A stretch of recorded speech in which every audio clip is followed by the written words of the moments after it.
Sur Gascogne FM aujourd'hui, laissez-moi vous raconter l'histoire du Café des Langues. Né d'un concept, le Café des Langues commence à se démocratiser en 2022 lors de sa création. Son objectif, faire connaître les cultures du tiers-monde par le biais de multiples rencontres et animations. Le Café des Langues a également été conçu pour se détacher d'une réalité virtuelle et apprendre à renouer le contact et les liens sociaux véritables et pour apprendre à s'accepter quel que soit notre parcours. Qui de mieux pour nous en parler que son initiateur ainsi que notre invité. Mesdames et messieurs, je vous demande d'accueillir Thomas et Saoulo. Bonsoir. Bonjour. Bonsoir, vous allez bien ? Merci, ouais, ça va très bien. Ça va, merci de nous accueillir. Okay. Merci, ouais. Les gars, vous êtes aujourd'hui donc sur le plateau pour nous partager un peu l'histoire du Café des Langues ainsi que votre expérience au sein de cette initiative. Donc j'imagine que au sein de votre association, si je puis dire, plusieurs cultures se rencontrent, mais également plusieurs générations, parce que cela comprend tous les âges. Est-ce que, pour commencer, peut-être, Saoulo, tu pourrais nous dire quelle est la moyenne d'âge des personnes qui sont inscrites au Café des Langues et qui se donnent rendez-vous là-bas ? Est-ce que ça recouvre un large spectre ? Tout à fait, oui. Ça va de, 18 ans jusqu'à 70. Et les personnes... plus, ouais. D'accord. Et donc, c'est assez varié. Tu peux nous en parler un petit peu ? Comment se font les échanges ? Est-ce que les échanges se font facilement lorsque les personnes se rendent de là-bas ? Oui, c'est très spontané. Il n'y a pas trop de barrières, quoi. C'est un lieu où les gens ils se sentent bien et à l'aise. Très à l'aise, voilà. D'accord. Et alors, donc ça permet justement c'est un environnement propice justement pour pratiquer une langue étrangère, quoi. Pourquoi pas faire des nouvelles connaissances. Bien sûr. Ouais. Et alors en ce qui concerne l'endroit, donc ça c'est vous qui décidez où est-ce que vous vous retrouvez en fait, c'est ça ? C'est ça, oui. Un groupe au départ, on a déjà fait pas mal de... On avait commencé dans l'ancien le salon. D'accord. Aujourd'hui c'est les crues, je crois. C'est sur Roche ? Tout à fait. D'accord. Toujours sur Roche. Ok. Donc en 2002 justement, quand on a commencé, c'était là-bas, en 2020, le salon. Ouais. Et après, ensuite, je pense qu'on est allé dans un bar au centre-ville, à la place de la mairie. D'accord. Et depuis, alors j'ai peur de dire de bêtises, mais depuis 1 an et demi, je crois, plus ou moins, on doit être au bistrot du Cine 32. D'accord. Au bistrot du Cine 32. Avant, on était aussi dans le café associatif L'Abri des Possibles. L'Abri des Possibles qui est sur Roche aussi, ouais. Tout à fait. Voilà, on était toujours sur Roche. D'accord. Bah ça c'est bien, ouais. Alors du coup là, je vais m'adresser donc à Thomas aussi, hein, mais à Saoulo, voilà, ainsi que aux auditeurs, hein, voilà. Cette question est totalement objective. Lorsque l'on va, c'est vrai, dans un pays autre que le nôtre, hein, et pour des vacances ou pour le travail ou pour une escale, tout simplement, il y a des fois ce qu'on appelle, tu vois, le phénomène de la barrière de la langue. C'est parfois compliqué d'aller dans un pays et d'arriver avec sa langue et ses connaissances et de faire sa place entre guillemets, même si désormais voilà, hein, parmi tous les États de l'Union européenne, il y en a beaucoup qui parlent en majorité le français, et d'autres pays qui sont beaucoup plus francophones, hein. Il y a la Belgique, je crois, qui est un pays francophone, la Suisse, le Canada, Montréal, peut-être, voilà, il y en a plusieurs, hein, pour ne citer que, voilà. Est-ce que vous pouvez nous dire, vous, toi Saoulo, mais aussi Thomas, en tant que adhérent, si je peux dire, à l'association du Café des Langues. D'où viennent les personnes qui participent au Café des Langues ? Est-ce que toi, tu constates que c'est des gens qui viennent que du département du Gers, que de la France ? De quel pays ? De tout ordre, que ce soit local, régional ou national. Quelle est en majorité la population ? Moi, mon impression, c'est qu'il y a beaucoup de gens quand même locaux du Gers ou de Auch, mais il y a quand même de plus en plus, j'ai l'impression aussi, des gens qui viennent d'autres pays très lointains. Je pense à l'Asie, Europe de l'Est, voire même ça déborde sur l'Asie. D'accord. Voilà. Les rencontres, comment elles se font ? Alors comment vous faites pour ramener justement ces pays-là au sein de la Gascogne, en fait, hein. Comment vous faites pour amener toutes ces cultures, toute cette diversité ? Est-ce que vous avez des outils de communication ou est-ce que ça se fait par le biais de connaissances que vous avez ? C'est plutôt juste la deuxième option, ouais. C'est plus de bouche à l'oreille. De bouche à oreille, ah ouais, c'est vrai que qu'on n'est pas très présent sur les réseaux sociaux. D'accord. Donc finalement c'est des amis qui ramènent, il y a toujours quelqu'un qui ramène quelqu'un et finalement on est un groupe assez large, ouais, et ça tourne beaucoup aussi. C'est quand même assez bien parce que du coup, la probabilité que les personnes que vous ramenez, en tout cas, ne parlent pas le français sont quand même assez fortes, puisque finalement, il y a plusieurs cultures qui se rencontrent. C'est ça, tout à fait. Et juste pour compléter ce que Thomas a dit, il a des gens du Gers, enfin du département. D'accord. Mais il y a aussi des Français qui viennent d'ailleurs. D'ailleurs, ouais. Okay, quelques-uns qui viennent d'autres régions aussi. D'accord. Ah oui, donc c'est... voilà, donc ils arrivent dans le Gers. Comme moi, je suis arrivé ici il y a quelques années et je connaissais personne. Donc ces gens-là... Tu arrives d'où, toi, Saulo? Oui, voilà. Par l'accent, on voit que je suis pas gersois. Donc, ouais. Non, mais je viens de beaucoup plus loin, je suis brésilien. Brésilien, d'accord. Voilà. D'accord, ok. Donc ça fait 10 ans que je suis en France et dans le Gers, ça fait un peu plus de 4 ans. Ça va, tu t'y plais? Oui, ça va. Oui. Alors, les Gers notamment. Ouais. Oui, super. Oui, c'est vrai que les terres agricoles on s'y sent bien, c'est vrai. Et oui, c'est un très beau département. Est-ce que c'est déjà arrivé que dans le concept du Café des Langues, puisque l'idée c'est de faire rencontrer plusieurs cultures, etc.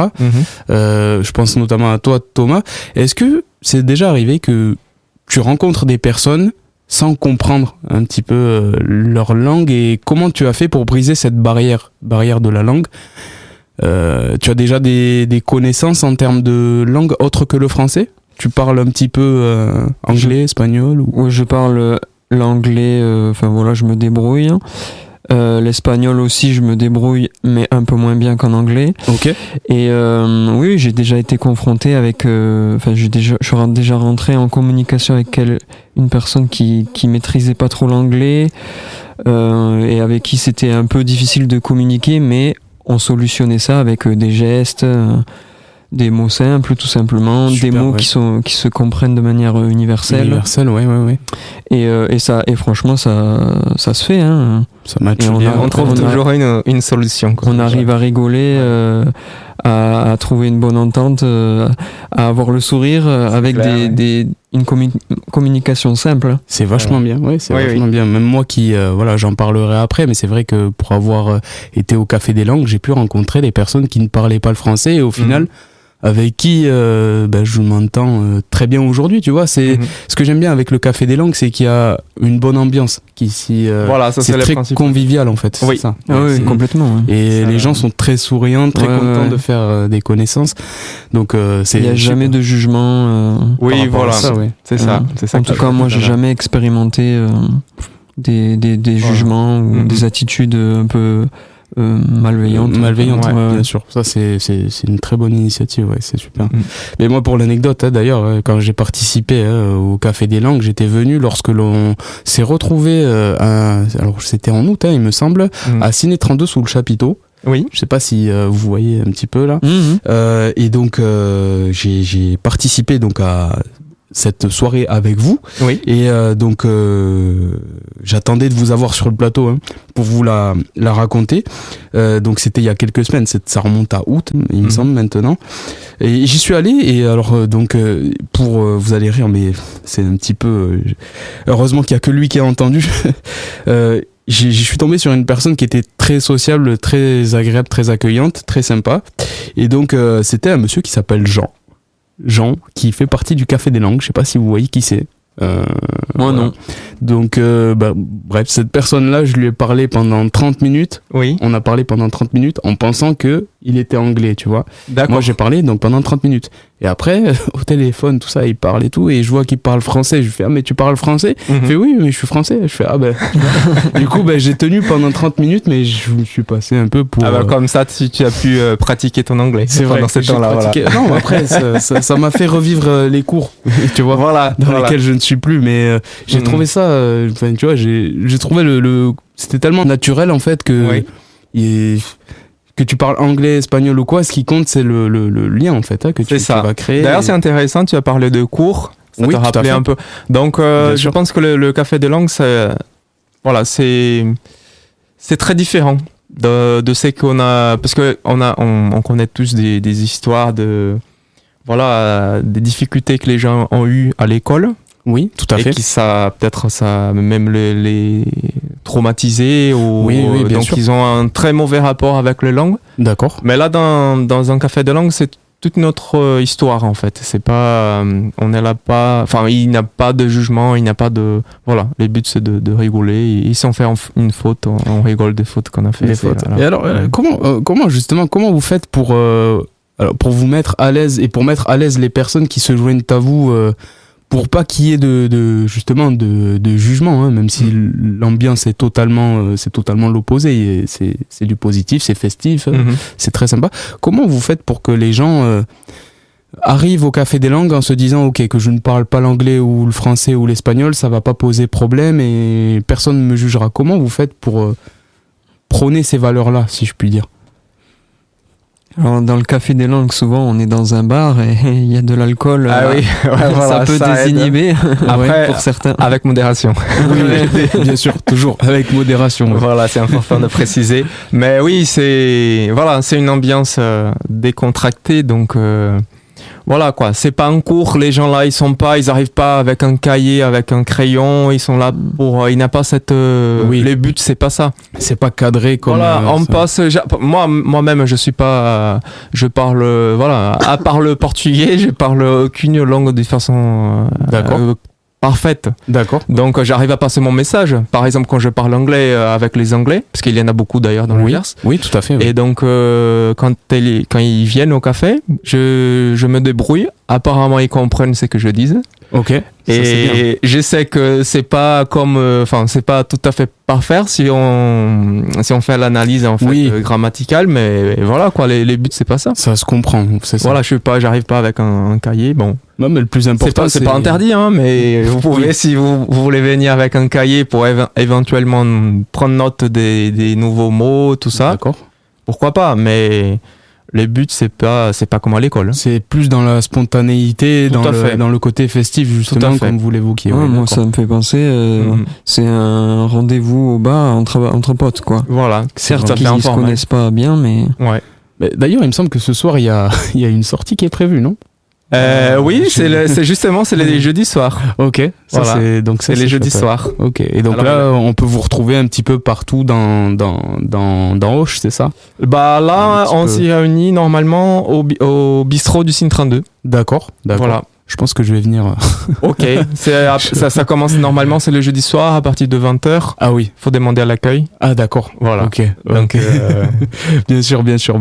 Pour d'ailleurs celles et ceux qui nous écoutent, voilà, vous savez également ce qu'il vous reste à faire si vous souhaitez venir. Il n'y a pas de souci. Je pense que vous pouvez appeler pour pouvoir. Ils nous connaissent, donc si vous appelez le bistrot du Cine 32, ils vont pouvoir vous dire si on est sur place ou pas. Oui, mais c'est super ça. Est-ce que ça vous est déjà arrivé pendant les soirées donc du Café des Langues, parce que la majorité du temps ça se passe le soir, de ne pas réussir à bien communiquer ou de ne pas comprendre certains échanges qui ont pu se faire? Est-ce que Café des Langues, des fois, ça peut rimer avec la barrière de la langue pour certains? Est-ce qu'ils ont du mal à entrer à sociabiliser à cause du manque de connaissances, peut-être, au niveau de la langue? On essaye, comme Thomas a dit, on essaye toujours de trouver un moyen de... Voilà, au pire, on fait des gestes. Et quand même, l'anglais, c'est une langue qui s'est parlée... c'est presque, on peut dire que c'est la langue internationale. On a tous une petite base, quoi. Bien sûr. Oui, ça reste... mais...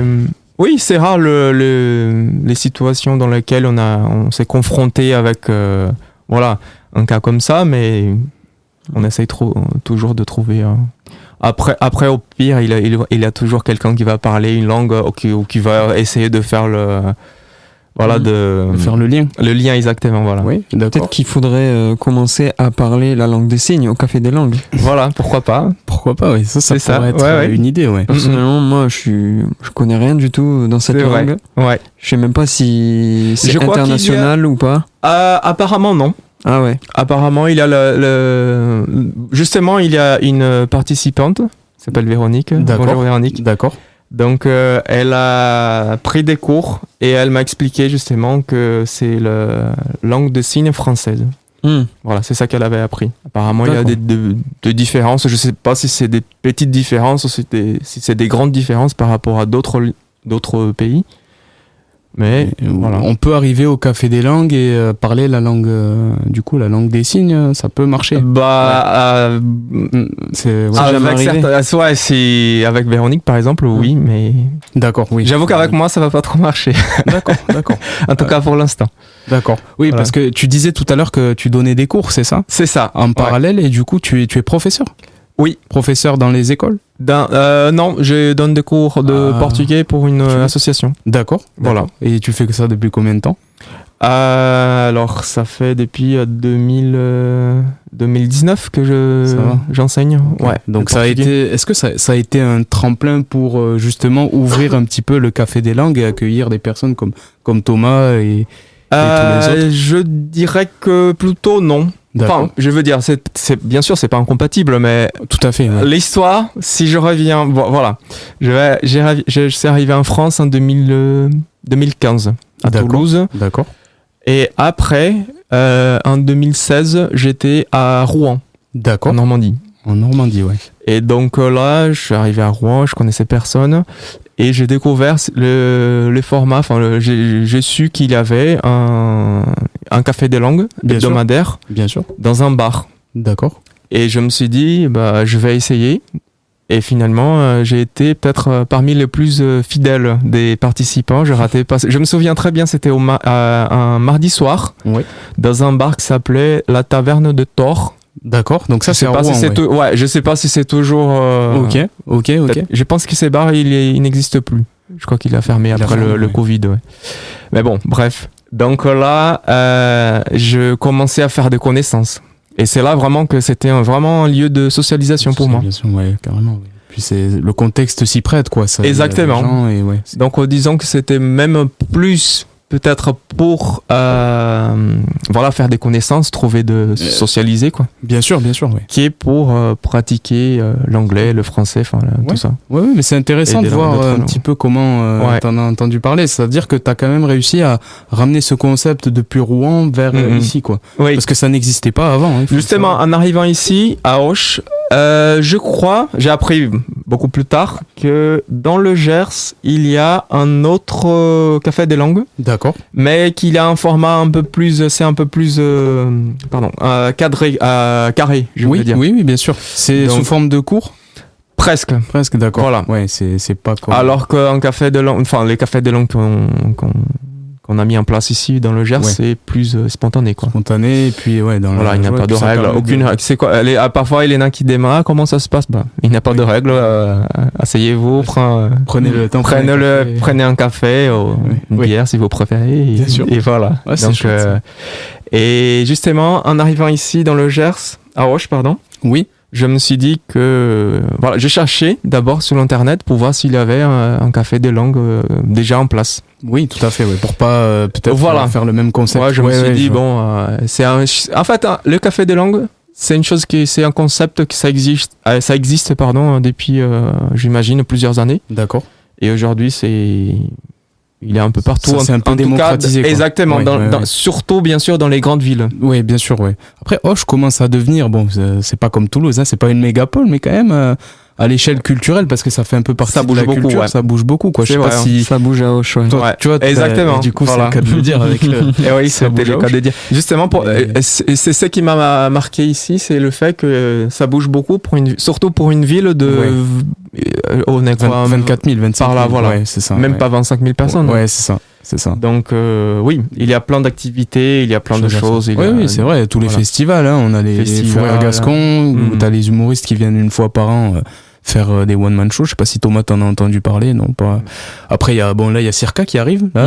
D'ailleurs, c'est cette semaine, la semaine prochaine. Tout à fait, donc il y a quand même, tu vois, culturel. Et c'est des gens qui viennent de partout. Et Tempo Latino l'été, tu vois, c'est des gens qui viennent de tout, même pas la France entière, là c'est tout le monde entier. Ça rejoint un petit peu le Marciac par exemple. Oui, Marciac, exactement. Voilà. Jazz in Marciac. Des artistes, même les internationaux. Oui, voilà. Donc en fait, on retrouve un petit peu ces points communs avec le Café des Langues, même si c'est pas un festival, mais ça reste quand même, tu vois, un événement qui ramène des personnes qui sont d'un petit peu partout, quoi. Bah oui, le Gers c'est un département. C'est un département à la fois rural, mais assez international aussi. Bien sûr, voilà. Tout à fait, oui, bien sûr. Donc, bien sûr.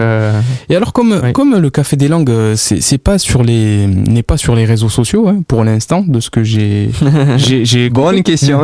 Comment j'ai deux questions, une pour Saolo et une pour Thomas.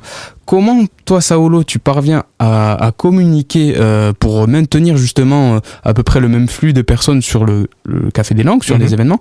Et toi, Thomas, comment tu en as entendu parler parce que je sais pas si tu es sur les réseaux sociaux, mais c'est vrai que on dit que c'est à double tranchant des fois les réseaux sociaux, parce que bon, il y a tout et n'importe quoi, bien évidemment, mais des fois ça permet quand même d'être au courant de l'actualité, de ce qui se fait autour de nous. Je sais pas si tu as les réseaux sociaux. Oui, j'ai Facebook, ouais. Du coup, t'en as entendu parler par ce biais-là ou pas du tout? Par la méthode ancienne, d'accord, du bouche à oreille. Du bouche à oreille, ouais. Donc ça fonctionne bien finalement. Ouais, en plus moi quand je suis, quand moi je suis arrivé au début, il y avait aucune exposition du Café des Langues, il me semble, sur les réseaux sociaux. Non, ou quoi. Non, je pense pas, non. Moi pour être très précis, c'est la compagne de Saolo. D'accord. Qui était en lien avec mon ancienne colocataire. D'accord. Qui a parlé du projet de Café des Langues. Café des Langues, ouais. À mon ancienne colocataire, qui me l'a dit, et du coup, qui m'a transmis l'information, et c'est comme ça que... Ça existait déjà à ce moment-là, quand on a entendu parler? Elle m'a prévenu que ça allait commencer. Ça allait commencer. Il me semble que j'ai assisté à la première séance. Disons, à la première, oui, officiellement, c'était la première séance. Et justement, pour cette première séance, est-ce que, on va dire, les gens que vous avez réussi à ramener étaient à la hauteur de vos attentes, à peu près? Surtout pour toi, Saolo, est-ce que tu t'attendais à ce qui... Même plus. C'est vrai? Oui. Beaucoup d'engouement. Et tu penses que c'est lié à quoi, du coup? Bah, c'est grâce aussi à Maria, justement, l'ancienne colocataire de Thomas. D'accord. Salut Maria. Voilà, bonjour à Maria. Si Maria elle passe par là. Et merci, pour avoir participé à cette initiative aussi. Ouais. Voilà. Ouais, bien sûr, ouais. Voilà. Okay, et donc, c'était, je me souviens, je suis arrivé en premier justement, au bar qui s'appelait, le Salon, au centre-ville d'Auch. Et, il y a Maria qui a débarqué avec je sais pas combien de personnes, et à partir de là, ça... Voilà. Ouais, ça s'est fait naturellement. Voilà, c'était ses amis, les colocataires, des amis, des collègues. Toi, t'avais ramené aussi Emmanuel, qui a ramené aussi Abdo. Voilà, des collègues de l'UT de Auch. Ouais. Tout ça, c'est des collègues. Voilà. Parce que t'étais à l'UT avant? J'y suis toujours. T'es étudiant, ouais. Okay. Étudiant en doctorat, ouais. En doctorat. D'accord. Ok. Et tu fais dans quoi, si c'est pas indiscret? Moi, j'étudie des parcelles agricoles, et comme ces parcelles, en général, elles émettent des gaz à effet de serre. D'accord. De manière naturelle aussi, de manière exacerbée avec les pratiques agricoles. Bien sûr. Ben moi, j'essaye de quantifier ça. Tu vas sur le terrain, et pour te dire, en parlant de terres agricoles, j'ai bossé à la MSA, moi, la Mutualité Sociale Agricole, justement, où il y a ces services un petit peu, qui s'intéressent aux agricoles, aux parcelles, aux mutations de parcelles, etc. C'est très... ça ressemble du coup. Et tu vas dans le Gers essentiellement? Alors, pour répondre à ta question, le terrain, j'en fais pas du tout dans le cadre de mon travail. Ouais. Moi, c'est tout sur ordinateur. Mais à l'époque du Café des Langues, ou quand je suis arrivé à Auch en février 2022, j'étais en stage. D'accord. En stage de fin de master. Et là, j'allais sur le terrain, ouais. D'accord, ouais. Ok, donc et après le Café des Langues. Après, vous êtes connus à ce même moment à peu près? Ah oui. C'est ça, ouais. Ok. Et j'étais très assidu, au début. Oui, c'est vrai. Toutes les semaines, je venais. Ouais, okay. On avait un groupe qui était au départ assez... un noyau dur. Ouais, voilà, assez soudé, quoi. Et est-ce que chaque année, du coup, alors, est-ce que tu constates, Saolo, que la plupart des gens qui viennent au Café des Langues, comme on a dit que c'était des gens qui venaient d'un petit peu partout, est-ce que c'est aussi des gens qui repartent aussi vite ou pas? Je pense à Nicolette, que je salue d'ailleurs, qui est repartie en Hongrie, du coup. Oui. Est-ce qu'il y a beaucoup de personnes qui parviennent à venir sur des événements que vous organisez, mais qui repartent parce qu'ils ont soit des obligations ou parce qu'ils ne sont pas du Gers, ou qui sont là juste pour un séjour, ou une année universitaire, scolaire. Oui, scolaire, voilà. ouais. ou d'autres. L'objectif, c'est d'appartenir en fait à un groupe et de sociabiliser sur une durée définie en fait. C'est ça. Oh, d'accord. Par exemple, je l'appelle Nikki. Oui, Nikki. Bien sûr. Le cas de Nikki, par exemple, c'était intéressant parce que elle est venue pour quelques mois. Tout à fait. Et à la fin, elle s'est débrouillée pas mal en français, mais disons que c'est grâce à ces réseaux-là, des personnes qui parlaient anglais, qu'elle a pu quand même avoir une vie... s'intégrer exactement. Ouais, voilà. C'est vrai, c'est hyper important parce que... C'est ça, et on a plusieurs cas, on a plusieurs exemples. Nikki, c'est un bon exemple, mais il y en a d'autres. Bien sûr. Des gens qui sont là pour quelques mois et qui n'ont pas eu le temps, ou voilà, pour plusieurs raisons, n'ont pas eu le temps d'apprendre la langue française. Bien sûr. Mais qu'avec l'anglais ou l'espagnol ou l'autre, ils ont réussi quand même à faire des connaissances et même des amitiés. Des amitiés, ouais, mais c'est ça. Mais en fait, finalement, le Café des Langues, ça reste une bonne alternative parce que je pense à ceux qui parlent pas le français ou qui parlent français, essentiellement. Ça leur permet de pas forcément payer des cours, tu vois, ou pas forcément, on va dire, être obligé de s'intégrer, d'apprendre. C'est une manière d'apprendre la langue plus naturellement, sans passer par la méthode un peu archaïque qu'on connaît, scolaire, classique, des cahiers, tout ça. Ouais. Et finalement, je trouve que c'est une bonne idée parce que ça permet de se faire des amis et de s'accepter, tu vois, comme on est, peu importe. Je trouve que c'est vachement bien en termes de mixité, c'est très cosmopolite en fait, c'est ça. Tout à fait. Oui. Ça donne aussi une bonne ouverture d'esprit, on apprend plein de choses avec les participants. Tu découvres aussi des cultures, j'imagine. Oui, complètement. Vous avez appris, est-ce que vous avez fait récemment des connaissances de cultures que vous ne connaissiez pas au niveau peut-être de l'alimentaire ou ça peut être surtout non. J'ai pas de souvenir de ça sur... Là, Mira, qui vient du Japon. D'accord. Je me souviens, il y a quelques mois, on avait fait une sorte de repas à auberge espagnole. Et elle nous avait ramené des bons plats japonais qu'on ne trouve pas dans les restaurants japonais ici, quoi. Ça, c'est bien parce que du coup, auberge espagnole, c'est un peu quartier libre pour tout le monde et du coup, chacun essaye de faire découvrir la culture un petit peu. C'est bien, c'est une bonne idée. Donc finalement, voilà. Chers auditeurs, comme vous aurez pu le voir, c'est vrai que le Café des Langues, ça met à l'honneur un peu ce pluralisme culturel. Et pour l'anecdote, voilà, moi, j'ai entendu parler du Café des Langues par le biais de Nikki, du coup, de Nicolette. Voilà, qui était donc en France, voilà, pour une mission de quelques mois, me semble-t-il, et qui est désormais reparti, du coup. Et je tiens aussi, du coup, à saluer Jean, avec qui j'ai fait connaissance en parlant anglais, en pensant qu'il était anglais, alors que pas du tout. Tu vois, ça m'a poussé finalement, aussi, le Café des Langues, à parler une langue, à me forcer un petit peu à parler cette langue-là, pour essayer de m'intégrer, tu vois. Et je trouve que... Pardon, d'ailleurs, juste en parlant de Jean, c'est vrai qu'il parle super bien anglais et je pense qu'il t'a trompé.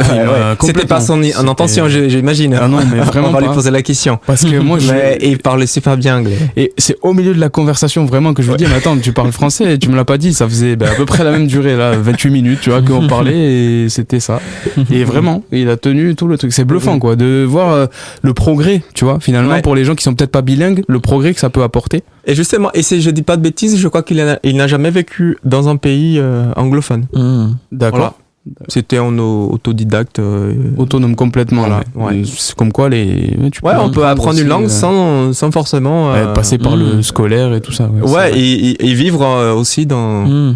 Voilà. C'est une question de culture, de la façon dont tu t'acclimates au pays, tout ça. Enfin, il n'y a pas besoin. Par exemple, moi, si je parle pas brésilien, si demain je vais à Sao Paulo ou je sais pas. À Recife, là de je viens. Oui, c'est vrai. Tu viens de Sao Paulo. Non, Recife. Ok, voilà. D'accord. Tu penses que s'il y avait un Café des Langues là-bas et que je parlais français, je pourrais m'adapter aussi facilement que ceux qui... pourquoi pas, ça dépend des participants qui sont sur place. Et ça pourrait être une idée, ça, un Café des Langues à Recife? Si je dis pas de bêtises, je pense qu'il y en a. Il existe déjà. Ouais. Ça a été fait à peu près aussi 2022 comme en France ou je crois que même avant. D'accord. Oui. D'accord, donc ça s'est vraiment importé après en France, quoi. Non, alors, ça c'est une chose que j'ai jamais pris le temps de le faire, c'est de faire une petite recherche sur l'internet, Wikipédia par exemple. Oui. Mais de savoir d'où ça vient et quand ça a commencé. Qui est à l'origine du Café des Langues? Ça, c'est une bonne question. Pourquoi pas. Mais c'est vrai qu'aujourd'hui, comme je disais, je pense que dans les grandes villes un peu partout au monde, même en France, que ça soit en France, en Europe ou même ailleurs, je pense qu'on peut trouver des réunions qui ressemblent en tout cas. Récemment, j'étais en Suède. Il y a quoi? C'était fin août pour les vacances.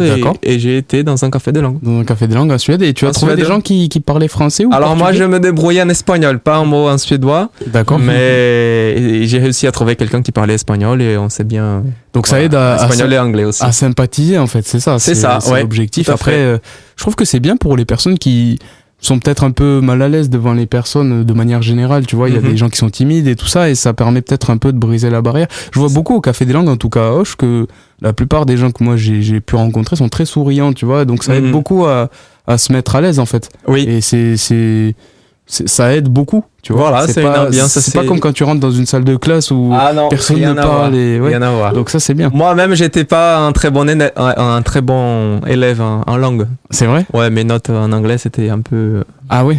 Voilà. D'accord, bon, après l'école, après que j'ai commencé, je me suis dit, il est temps de parler anglais, mais je voulais essayer quelque chose, une façon, une méthode un peu moins... laborieuse. Oui, laborieuse, oui, tout à fait, ça se dit, bien sûr. Et alors, donc là, on a parlé un petit peu des endroits dans le monde, entre guillemets, où est-ce qu'on peut retrouver le Café des Langues. Mais là, on va aller un petit peu sur le côté virtuel. Est-ce que vous avez, pour le Café des Langues à Auch, ou que ce soit dans le Gers ou quoi, une page où est-ce qu'on peut vous retrouver et suivre votre actualité, ou c'est pas encore...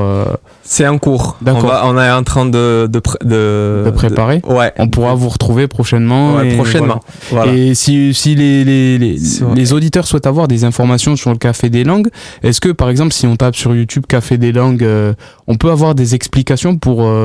même si là tu nous as donné une grande partie de l'explication, mais est-ce qu'on peut retrouver, tu penses, des explications davantage sur les concepts, ou c'est le Café des Langues d'Auch? Parce que le Café des Langues d'Auch, c'est en cours. On est en train de régler ça. Ouais, bien sûr. Il était temps. Il est temps. Ouais. Mais oui. Sur le concept, on peut trouver. Mais il me semble que Café des Langues, ça porte un autre nom aussi en anglais. Je sais pas. En anglais, comment on dit, Thomas? Café de langue en anglais. Je crois que c'est Language Coffee. Non, je pense pas qu'ils utilisent les mots coffee, mais... Oui. Ah, peut-être en Angleterre, hein? Oui, en Angleterre, je pense,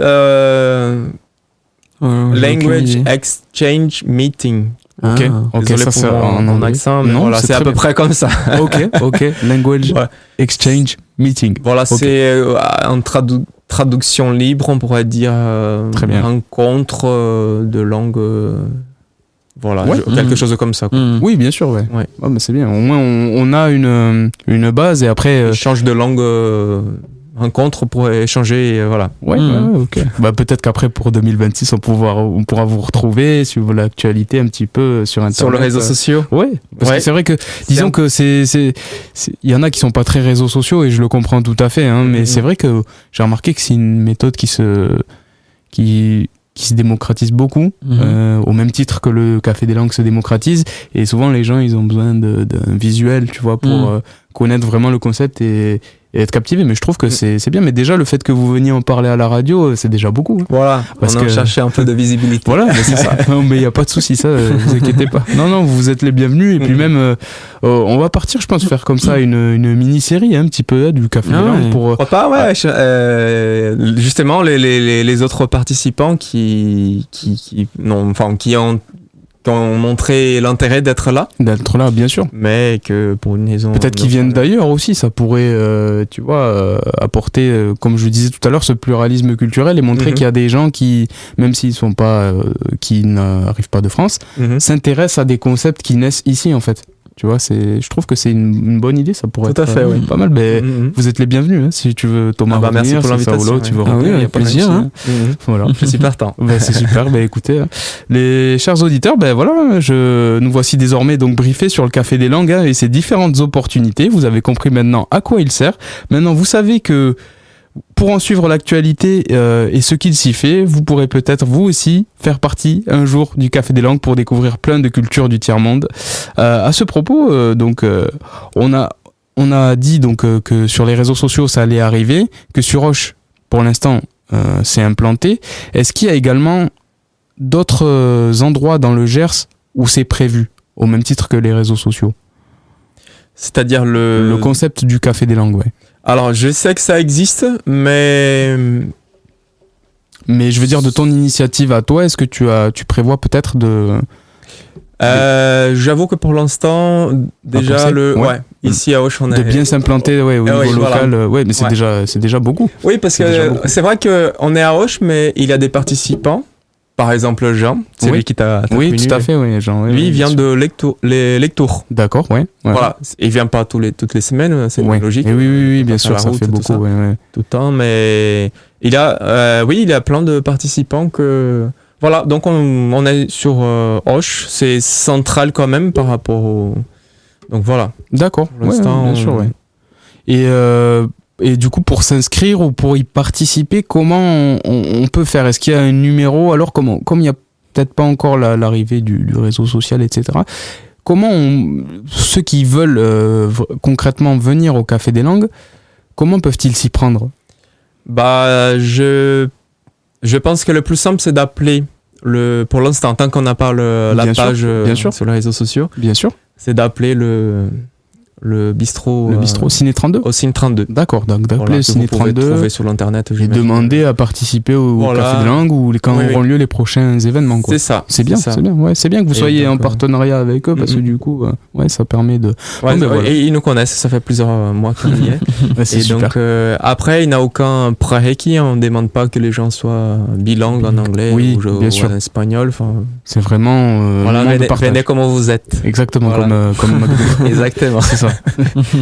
Vous savez désormais ce qu'il vous reste à faire. Donc Saulo, Thomas, merci d'avoir partagé ce moment avec nous dans les 107.3. Bon, j'espère que l'émission vous a plu. N'hésitez pas à me dire. Merci beaucoup Naël pour l'invitation. Mais tu peux revenir quand tu veux, Thomas et Saulo aussi. Vraiment, n'hésitez pas. Vraiment, il n'y a pas de souci. Au contraire. Et puis même, je pourrais même venir pour faire des reportages avec micro, etc. à l'extérieur. Bonne idée. Si ça vous intéresse. Tout à fait, peut-être rencontrer les personnes qui ne parlent peut-être pas la langue française et pour connaître un petit peu leur avis aussi, ça pourrait être intéressant, pourquoi pas. Pour voir la diversité des langues, je me rappelle qu'on avait fait une vidéo début 2023. Je me souviens bien de ça, Et chaque personne devait dire bonjour dans sa langue natale. C'est ça. D'accord. Oui, et puis je me souviens aussi, pour la petite parenthèse, avant que Niki reparte en Hongrie, elle avait laissé un carnet. Je sais pas si carnet. Parce qu'elle avait fait justement, c'était au parc de Coulomé. Oui, parce que une chose qu'on n'a pas dit, c'est que parfois on fait des événements aussi, surtout en été, on essaye de se diversifier un peu, on fait des sorties, on organise Et donc là, c'était justement au parc du Coulomé. On avait fait un pique-nique pour le départ de Niki. Et je sais pas qui c'était l'idée, peut-être à Véronique. D'accord. Justement celle qui parle, qui s'y connaît un peu de langue des signes. Langue des signes, d'accord. Ah oui. Et donc elle avait proposé, si je dis pas de bêtises, bien sûr. Et elle avait proposé de laisser un message dans chacun dans sa langue. Chacun dans sa langue, d'accord. Ouais, c'est bien. Un peu au final. Il y avait des caractères en arabe, japonais, des mots en brésilien, portugais, pardon. Ça, c'est et plein d'autres. Finalement, ça permet à chacun de repartir avec des souvenirs bien plus quand même, qui sont assez forts, quoi. Oui. Je pense à Niki surtout. Moi, je me rappelle, avant qu'elle parte, j'ai écrit sur son carnet, mais j'ai écrit en anglais, tu vois, parce que je voulais jouer le jeu. Peut-être que j'aurais dû écrire en français, parce que je me mets, tu vois, à sa place. C'est vrai que. Mais elle a beaucoup appris, tu vois. Et je pense que le Café des Langues, ça a été vraiment. Ça aide en tout cas à prendre confiance, quoi, tu vois. C'est inévitable, en fait. C'est clair. Donc voilà. Indiscutable, c'est chouette. Écoutez, j'espère moi que l'émission vous a plu. Voilà, pour moi c'était un vrai plaisir et voilà, vous savez que vous pouvez revenir quand vous voulez, Saulo et Thomas, il y a pas de souci, vraiment. Donc c'était Naël, Thomas et Saulo en direct de Gascogne FM pour l'émission Culture et Loisirs. Donc on se dit à très bientôt dans les 107.3. Au revoir. Au revoir.